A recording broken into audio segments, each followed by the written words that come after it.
Rain slashed against Lily's face as she sprinted through the dimly lit streets of East Harbor, her thin jacket providing little protection against the November downpour.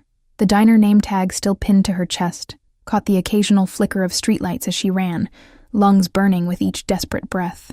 She'd found him huddled against the wall outside the 24-hour pharmacy, a small figure in expensive clothes completely soaked through, lips turning an alarming shade of blue. The wheezing sound from his chest had sent ice through her veins. She recognized an asthma attack when she heard one. The boy couldn't speak, just clutched a waterlogged phone in his trembling hand, screen cracked, but still showing his home address on the emergency medical ID. When he'd pointed weakly at it, Lily hadn't hesitated, scooping his slight frame into her arms despite her own exhaustion after a 12-hour shift. The mansion loomed ahead now, an imposing structure of stone and iron gates at the top of Blackwood Hill, a neighborhood Lily had only ever glimpsed from a distance. The contrast between her worn sneakers splashing through puddles and the manicured grounds beyond the gate felt like crossing between worlds. She pressed the intercom with shaking fingers, the boy's breathing growing more labored against her shoulder as she sheltered him with her body. "Please," she gasped into the speaker. "I found a boy. He can't breathe. He needs help immediately." The gates swung open with surprising speed, and Lily staggered forward, her legs burning with the effort of carrying the child up the long driveway. Light spilled from the massive front door as it opened, silhouetting a tall figure whose commanding presence was felt even at a distance. "What's happening?" The man's voice cut through the storm with knife-edge precision, neither raised nor panicked, but filled with quiet authority that made Lily's spine straighten instinctively. Before she could answer, his eyes fell on the small figure in her arms. "Thomas!" The single word contained more emotion than Lily would have thought possible, the man's composed demeanor fracturing for just an instant. He moved with startling speed, closing the distance between them in long strides, taking the boy from her arms with gentle hands that belied his intimidating presence. "Asthma attack," Lily explained quickly, her nursing training kicking in despite her fear. "He needs his inhaler immediately, and probably a nebulizer treatment. I found him 3 blocks from the pharmacy." He couldn't speak. The man's dark eyes assessed her with unnerving intensity, taking in her soaked waitress uniform, the shadows of exhaustion under her eyes, and something in his expression shifted. "Inside," he commanded, already turning toward the door, his son clutched protectively against his chest. The entrance hall dwarfed any room Lily had ever stood in, with marble floors and soaring ceilings that made her sudden awareness of her dripping clothes and muddy shoes all the more acute.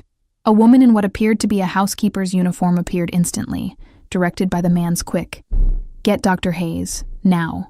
Within moments, the house erupted into controlled chaos. A middle-aged man in casual clothes but carrying a medical bag appeared. The boy was whisked to a nearby room, and Lily found herself standing alone in the middle of the vast hallway, water pooling beneath her feet. She contemplated simply slipping away, her task complete, when that commanding voice stopped her. "You found my son." The statement hung in the air between them, not a question, but an assessment, as the man returned to the hallway. In the light, Lily could see him clearly now, tall and broad-shouldered, in an expertly tailored shirt, dark hair cut precisely, features that might have been handsome if not for the intensity that made them almost predatory. "Yes," Lily managed, fighting the urge to step backward under his scrutiny. "Outside the pharmacy on Westfield. He couldn't speak but showed me his medical ID with this address." She hesitated, then added, "I'm studying nursing. I recognize the symptoms." Something flickered across his features. Surprise, perhaps, or reassessment. "You carried him 3 blocks uphill in this storm." Bertouin. His eyes tracked over her slight frame with a look that might have been grudging respect. Most people in this city would have called an ambulance and walked away. The unspoken implication that an ambulance would have been unwelcome hung between them, adding to Lily's growing unease about exactly whose home she'd entered. "Is he going to be all right?" she asked instead, rubbing her arms against both the chill and her rising anxiety. "Dr. Hayes is with him," he replied, which wasn't exactly an answer. His gaze hadn't left her face, studying her with an intensity that felt like being dissected. "You're shivering. Come." Again, not a request but a command, delivered with the casual confidence of a man unaccustomed to being refused. He led her through the mansion to what appeared to be a small sitting room, where a fire already blazed in an ornate fireplace.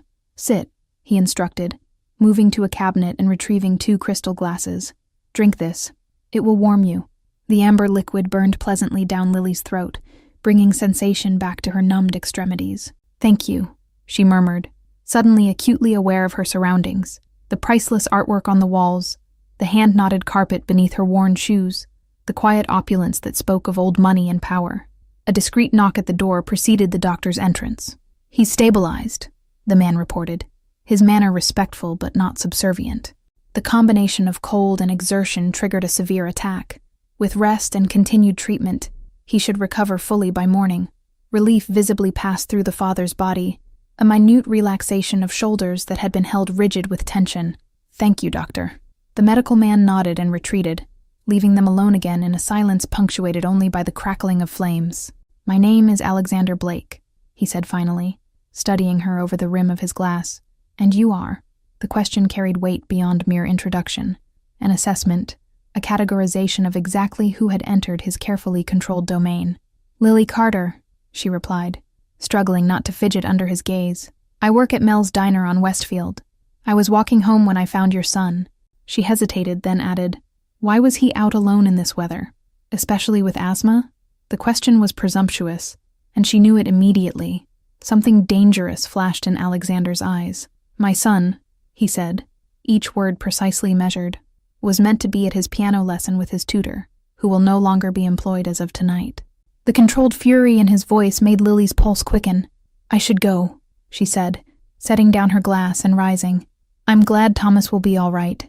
She had taken 2 steps toward the door when his voice stopped her. "You have medical training," he stated flatly. "More than basic first aid, given how quickly you assessed Thomas's condition." 3 years of nursing school, Lily admitted, tucking a damp strand of hair behind her ear. "I work nights at the diner to pay tuition. 1 more semester until graduation." Alexander nodded slowly, as if confirming something to himself. "And yet you still stopped to help a child in the rain, carrying him uphill when you must have been exhausted from your shift." His gaze was assessing, calculating in a way that made Lily feel like she was being valued, rather than merely seen. "Thomas has severe asthma," he continued, setting down his glass with deliberate precision. "It's been poorly controlled since his mother's death 2 years ago. His previous nurse quit suddenly last week. Family emergency, supposedly." The implication in his tone suggested he didn't entirely believe the excuse. "I've been interviewing replacements, but finding someone both qualified and discreet has proven challenging." His eyes never left hers, measuring her reaction with unnerving focus. "Mr. Blake, I should really be going," Lily said, feeling increasingly uneasy under his scrutiny. The rain still pounded against the windows, punctuating the silence between them like distant gunfire. "I'm offering you a job, Ms. Carter," he stated flatly, ignoring her attempt to leave. "Live-in nurse for Thomas. Your tuition covered in full plus salary. You'd have your own suite in the East Wing, complete privacy when off duty." Lily blinked, certain she had misheard. "You want to hire me? You don't know anything about me." The absurdity of it, offering employment to a soaking wet waitress who had appeared on his doorstep, momentarily overrode her growing suspicion about exactly who Alexander Blake might be. "I know you recognized an asthma attack instantly. I know you carried a child through a storm rather than leaving him. I know you're intelligent enough to be nearly finished with nursing school, despite clearly struggling financially." His eyes narrowed slightly. "I'll know everything else about you by morning." A chill that had nothing to do with her wet clothes ran down Lily's spine. "Everything else?" she repeated, her voice dropping to barely above a whisper. "Background check, references, academic records." He waved a hand dismissively, as if these were trivial matters. "But I already know what matters. Thomas responded to you. He let you help him, which is unusual. He doesn't trust easily." The grandfather clock in the corner ticked loudly in the silence that followed. "Why would you trust me with your son?" Lily finally asked, meeting his gaze directly. "Especially if he doesn't trust easily?" Something flickered across Alexander's face. Vulnerability, perhaps, gone so quickly she might have imagined it. "Because I saw how you looked at him. Not as the son of whoever you think I might be, but as a child who needed help. That's rare in my experience." 3 days later, Lily stood in what was now her room, a suite larger than the entire apartment she had shared with 2 roommates. Morning sunlight streamed through floor-to-ceiling windows overlooking manicured gardens, where fountains sparkled in the distance. The decision had been impulsive, perhaps reckless, packing her meager belongings, explaining to her stunned roommates, requesting emergency leave from her nursing program, which had been mysteriously pre-approved. Yet something about the intensity in Alexander's eyes when he spoke of his son had resonated with her. Her new wardrobe had arrived that morning, simple but clearly expensive clothing that somehow fit perfectly, though she'd never provided measurements. The note accompanying them had been terse. Appropriate attire for household staff. A knock at the door revealed Mrs. Winters, the housekeeper, a stern woman with silver-streaked hair and impeccable posture. "Thomas is awake," she announced without preamble. "Mr. Blake instructed that you should join them for breakfast to establish routine." The dining room, like everything else in the mansion, was unnecessarily grand. A table that could seat 20 dominated the space, though only 2 places were set at one end. Thomas sat quietly, thin shoulders hunched beneath expensive pajamas, pushing eggs around his plate with obvious disinterest. "Good morning," Lily said gently, taking the seat across from him. The boy's eyes flickered up briefly, dark like his father's but lacking the intensity, filled instead with a wariness that seemed inappropriate for an 8-year-old. Alexander entered a moment later, already dressed in what appeared to be a bespoke suit despite the early hour. "Thomas," he said, his tone noticeably softer than Lily had heard him use with anyone else. "This is Ms. Carter. She'll be helping manage your asthma and staying with us for a while." The boy nodded without looking up, his silence stretching uncomfortably, until Alexander continued. "She's the one who found you in the storm. She carried you all the way home." This finally provoked a reaction. Thomas glanced up, studying Lily with newfound curiosity. "You didn't call the ambulance?" he asked, his voice surprisingly clear despite his recent attack. "I thought it would be faster to bring you home," Lily answered honestly, noting how both father and son seemed to tense at the mention of emergency services. "And I could tell you needed help right away." Throughout breakfast, Lily observed the dynamics between father and son. Alexander's obvious concern masked behind formality, Thomas's quiet compliance tinged with something like resignation. Conversation was minimal, functional rather than warm, as if neither knew quite how to bridge the gap between them. Later, as she followed Thomas to his room to establish his medication routine, Lily noticed details she'd been too overwhelmed to see the night of the storm. Security cameras discreetly positioned at every corner, men in suits who weren't quite butler or household staff patrolling the grounds, reinforced windows despite the estate's remote location. "Your father seems very concerned about security," she commented casually, as she checked Thomas's peak flow meter readings, recording them in the chart Dr. Hayes had provided. The boy's expression remained carefully neutral. "People want to hurt Papa sometimes," he said matter-of-factly, as if discussing the weather. "That's why I'm not supposed to be alone outside." 2 weeks into her new position, Lily had established a routine that centered entirely around Thomas's care. The boy was quiet but intelligent, obediently following her medical instructions, while revealing almost nothing of himself in their interactions. "Have you always had asthma?" Lily asked one afternoon as they walked the perimeter of the garden, a daily exercise regimen she'd implemented to improve his lung capacity. Security personnel maintained a discreet distance, visible but never intrusive. Thomas shook his head, eyes fixed on the path ahead. "It started after Mom died," he said quietly. "Papa took me to many doctors. They said sometimes stress can make your body sick." The simple explanation contained volumes of unspoken trauma. Lily resisted the urge to press further, instead choosing another approach.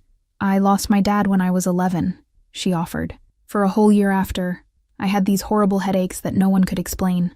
Something shifted in the boy's expression. Not quite connection, but recognition. "Did they ever stop?" he asked, genuine curiosity breaking through his usual reserve. "They did. Once I stopped trying so hard to be perfect for my mom," Lily admitted. "I thought if I was perfect, she wouldn't be sad about Dad anymore. But trying to be perfect all the time just made me sick." Thomas's steps slowed, his eyes suddenly intent on hers. "I try to be perfect for Papa," he whispered, as if confessing a secret. "I don't want him to be alone if I get sick like Mom did." The revelation struck Lily like a physical blow. This child wasn't just dealing with the loss of his mother, but carrying the impossible burden of believing he needed to protect his father from further loss. "Thomas, your mother's illness wasn't because of anything she did or didn't do," Lily said carefully, kneeling to meet his eye level. "And your asthma isn't your fault either. No one expects you to be perfect." The boy's expression suggested profound skepticism. "Papa needs everything perfect.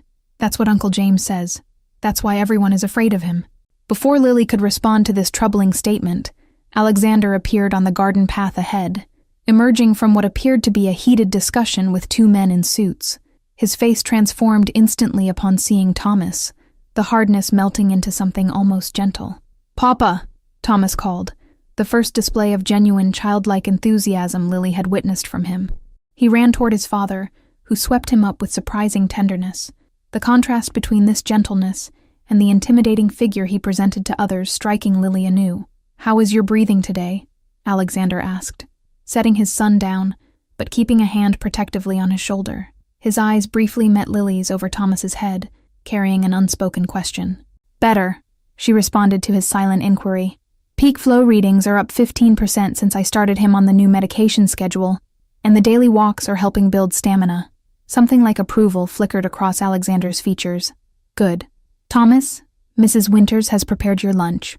Go inside while I speak with Ms. Carter." Once Thomas had disappeared inside, Alexander's demeanor shifted, the warmth replaced by the calculating intensity Lily had come to recognize as his default state. "There's been a security concern," he stated without preamble. "Is Thomas in danger?" Lily asked immediately, her protective instincts flaring.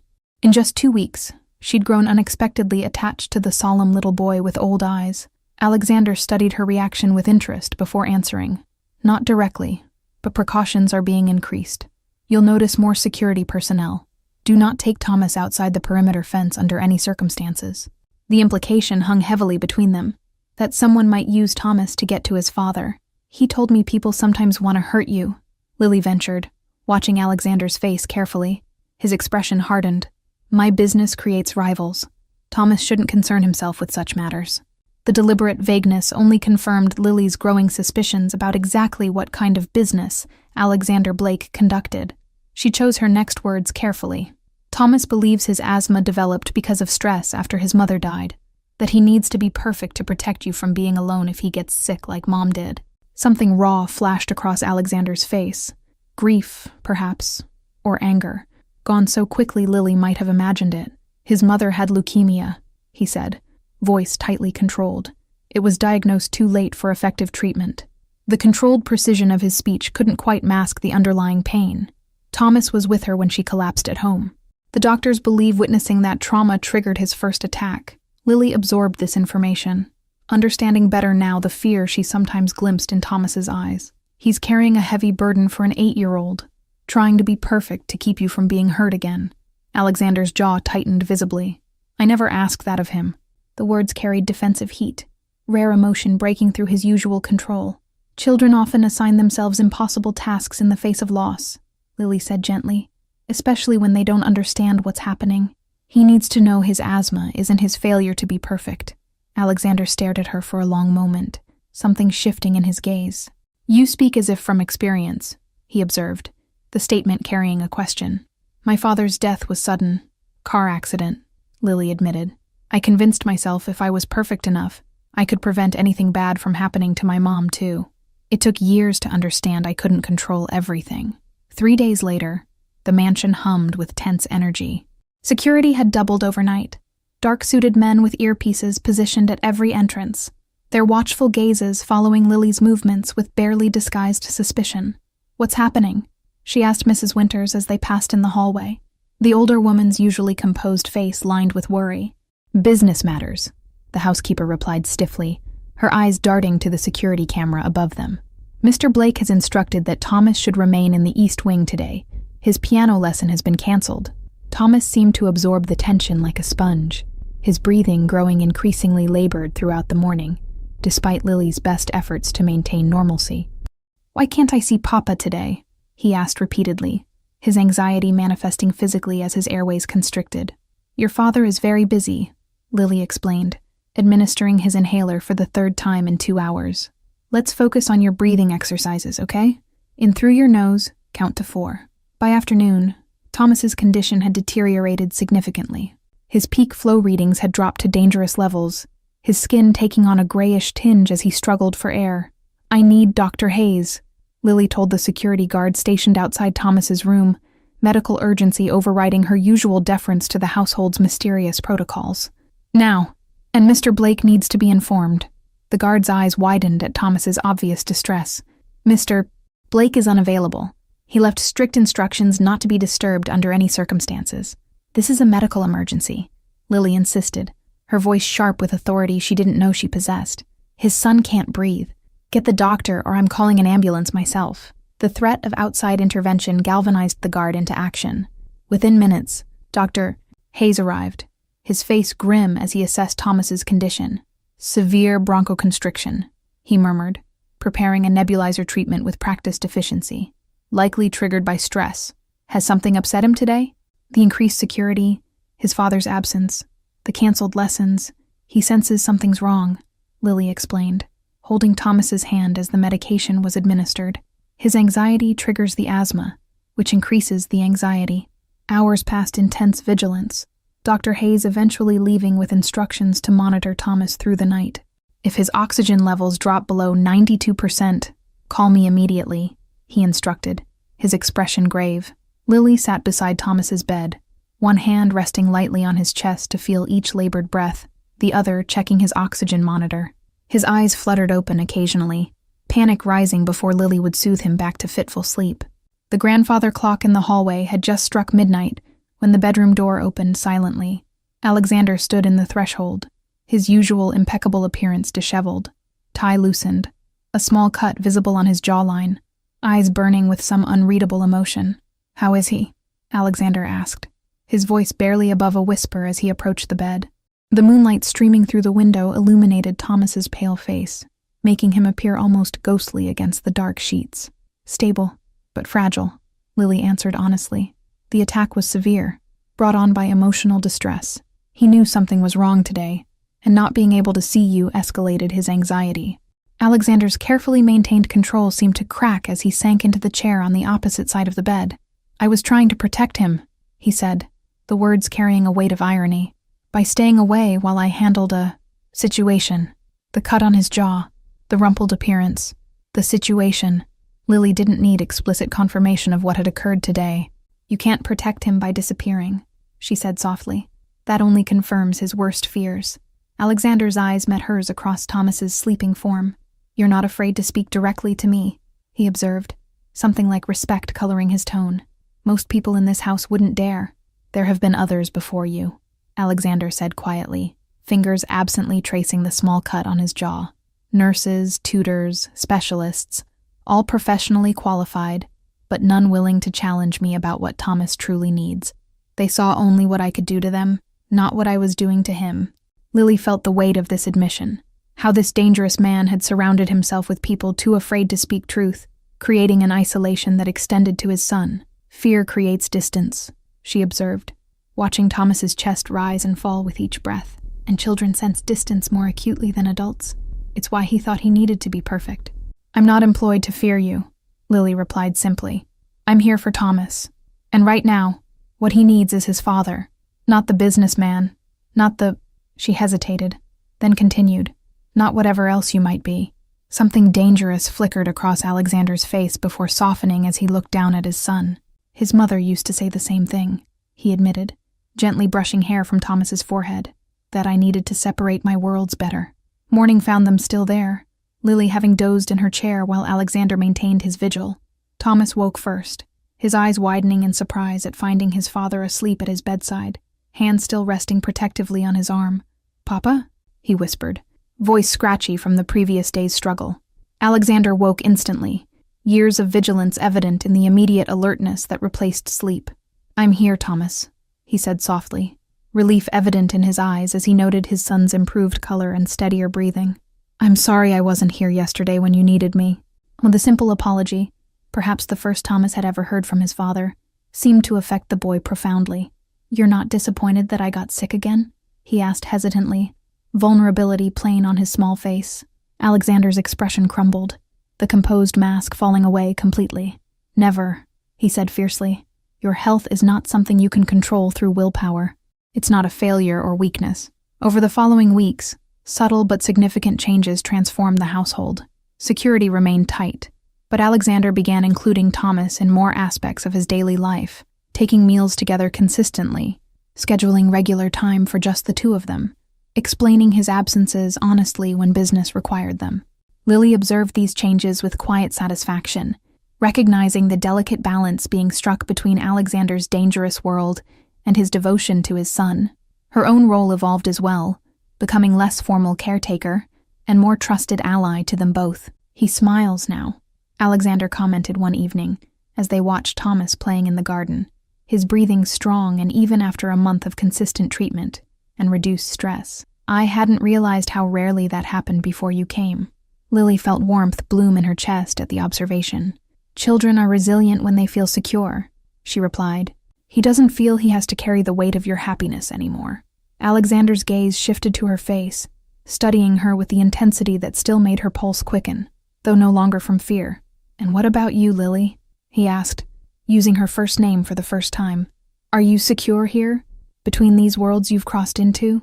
The question contained multitudes: acknowledgement of his dangerous life, recognition of her choice to remain, despite learning the truth, perhaps even something more personal, that neither had dared voice directly. "I came here because a child needed help," she answered carefully, meeting his gaze. "I stayed because 2 people needed healing, one from asthma, the other from isolation. I'm exactly where I choose to be." Thank you all for following this story. If you've enjoyed it, please write in the comments where you're watching from. And don't forget to like, subscribe, and share this video, as your support is important for me to continue creating these stories for you.